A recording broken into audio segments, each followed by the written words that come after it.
मढी येथे ग्रामसभेत घेण्यात आलेला वादग्रस्त ठराव बीडीओंनी रद्द केल्यानंतर हा विषय संपला होता। मात्र शनिवारी मंत्री नितेश राणे यांनी मढी येथे येऊन अयोग्य भाषा वापरली। येणाऱ्या काळात येथे कायदा आणि सुव्यवस्थेचा प्रश्न निर्माण झाला तर याला जबाबदार कोण असा प्रश्न उपस्थित करत या प्रकरणात आता मुख्यमंत्री आणि उपमुख्यमंत्र्यांनीच लक्ष घालून समन्वय साधावा अशी मागणी राष्ट्रवादी काँग्रेस शरदचंद्र पवार पक्षाचे प्रदेश सरचिटणीस ॲडव्होकेट प्रताप ठाकरे यांनी केली आहे। श्री क्षेत्र मढी येथील जत्रेच्या संदर्भातला वाद हा सगळ्या महाराष्ट्रात चर्चेला जातोय।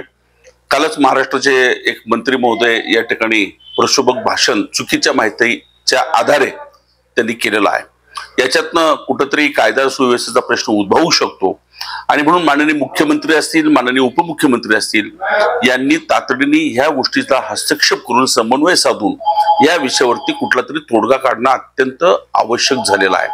अन्यथा एवढी एक यात्रा ही प्रशासकांच्या ताब्यात द्यावी आणि प्रशासकांच्याच माध्यमातून म्हणजे जसे माननीय तहसीलदार असतील किंवा माननीय प्रांतसाहेब असतील यांच्या मार्फत ही 15 दिवसाची यात्रा त्यांच्या निगराणीमध्ये पार पाडावी। अन्यथा कुठेतरी कायदा सुव्यवस्थेचा प्रश्न उद्भवेल आणि म्हणून माननीय मुख्यमंत्र्यांनी याच्यात ताबडतोब समन्वय साधावा हे आपल्या माध्यमातून मी त्यांना विनंती करतोय। नाही त्या ठिकाणी आज नाही तर गेल्या 2-3 वर्षापासून त्या ठिकाणी ट्रस्टीमध्ये समन्वय नाही। 2 अध्यक्ष आज तांत्रिकदृष्ट्या तिथे दिसत आहेत। त्या दोघांचाही वाद हा चॅरिटी कमिशनर समोर हिअरिंग चालू आहे। त्या ट्रस्टीमध्ये भ्रष्टाचाराचे आरोप मोठे झालेले आहेत, तिथे हिंसात्मक घटना घडलेल्या आहेत, अगदी गोळीबार झालेला आहे आणि अशा विश्वस्त मंडळांच्या कुठल्या तरी वादातून हा दुर्दैवी निर्णय घ्यायला पाडायचं ग्रामसभेच्या नावाखाली हे अत्यंत धोकादायक आहे आणि म्हणून मग ह्या विश्वस्त मंडळ बरखास्त करावं।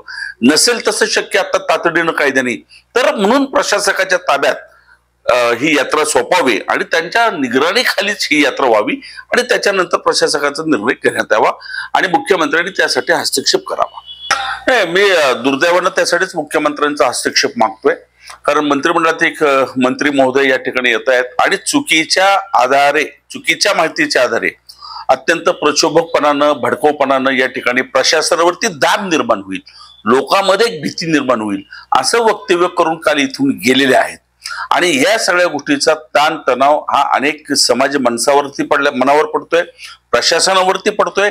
चुकीची गोष्ट होत असताना मंत्र्यांनी असं स्टेटमेंट करणं हे कुठेतरी गंभीर आहे आणि म्हणून तर माझी मागणी आहे की मुख्यमंत्री साहेबांनी आज मला अपेक्षा आहे की मुख्यमंत्री महोदय चांगल्या प्रकारचे निर्णय घेत आहेत अलीकडं आणि म्हणून मुख्यमंत्र्यांनी याच्यात तातडीने हस्तक्षेप करावा आणि याच्यात समन्वय साधावा आणि त्याप्रमाणे शांततेने आज 700 वर्षाची शांतता प्रिय असलेला उत्सव आज 700 वर्षात कधीही गालबोट नाही ती परंपरा खंडित होऊ दे नाही हीच अपेक्षा मुख्यमंत्री महोदयांकडून आम्हाला आहे।